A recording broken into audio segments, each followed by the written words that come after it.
The number one spot that I have here is technically these are in order of what I felt was greatest to least greatest out of the top six, so they all are winners here. But in ranking them, I definitely struggled here with the top three spots because either one of these three could really have taken the number one spot.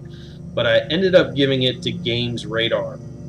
So, and I'll have links below to all of these sites. Games Radar, there's just so much to consume. It feels like you're sitting at a buffet.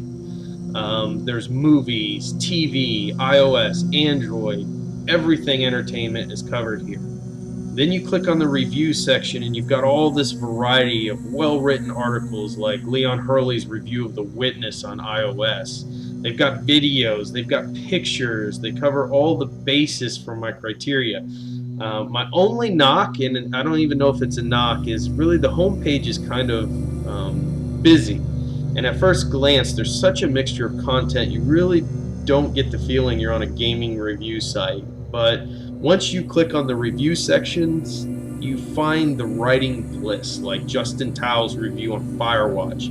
It touches on the graphics, the music, the gameplay, and all the important stuff well laid out inside view of the writer's mind. You really get in there and kind of understand what makes them tick, what they like about games, and you start to see what makes them, what drives them to give the review that they did. The site has a simple 5-star rating. It's easy to follow. It's backed up by great writing. What more can I say? Games Radar, a really good place to go to get your gaming content. Eurogamer.net came in at number 2, but could have easily taken the number 1 spot. In fact, at some points it was at number 1, and then I moved it. I'd go back to the sites and look at them again, go through some reviews. Eurogamer.net met all of my criteria. Some of the articles were meaty. They were so meaty, in fact, they're like candy bacon. You just wanted, you just couldn't get enough of it. It was just so well written, so good. But then there were others that seemed rushed, and that's why it came to the slip to the number 2 slot. They cover all the platforms, including iOS and Android. Their coverage on portables, though, is where I found the inconsistency. So you'd have some articles that would pop up, and they would just be like, here's the game for iOS, it's great, go download it, kind of very simple. And then you'd have some articles that, like I said, were like little bits of candied bacon that were just beautifully written, well described, everything you wanted. So I know it's hard in an industry to cover everything when you've got all these different games and platforms coming out. So for what they've done it amazing, and when you get that great article, believe me, it feels rewarding. I will tell you that GameSpot, which also makes it on here in Games Radar, had nothing at all on a game called Grimrock for iOS, while Eurogamer at least had a brief review, and Grimrock's one of the games that I'll be playing while I do reviews and news topics, etc. So that was something that I checked out, that I thought was great, that they at least had a lot of the games there, even though some of the reviews weren't as thorough as I would have liked. They have news about the industry, the interface. I really liked it. Let me select what I wanted to filter by, reviews, news, and then by platform. Easy to use sidebar. Although the results weren't always what I wanted, I wasn't getting everything that I thought I should be seeing, but it was good. I like the fact that you can filter that. Reviews like the one on Street Fighter V by Wesley Yin-Poole are deep, they're fulfilling, they're what makes Eurogamer.net great.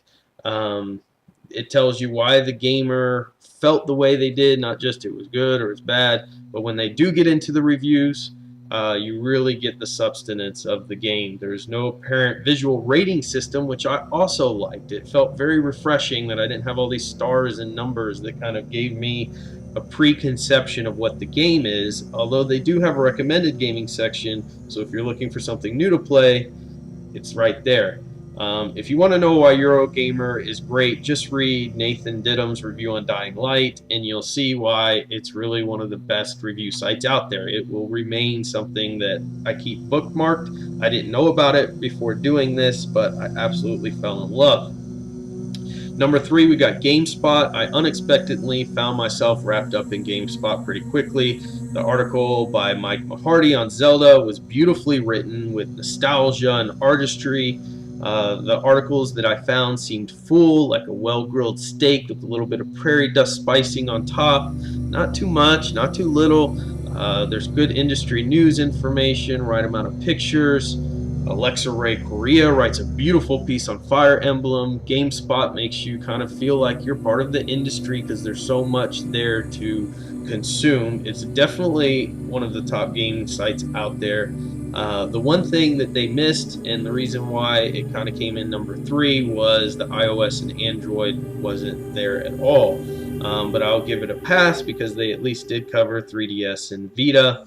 Also, the rating system 1 through 10, there's a lot of room for interpretation in there with 1 to 10 system. Is a 6 really bad, or a 7 or 8, or should I only look at 9s and 10s? I know people look at Game Informer and they really only look at the top rated games. If it's anything less than, their gold standard, then they don't even play the game, and I think that's just a missed opportunity.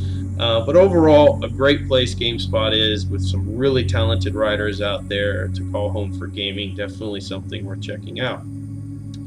Number 4 is Giant Bomb. This was a forum recommendation that I had found. I went to the site, I read the articles on Street Fighter by Jason Ostricher. It was clean, it was like a fresh cut of sushi.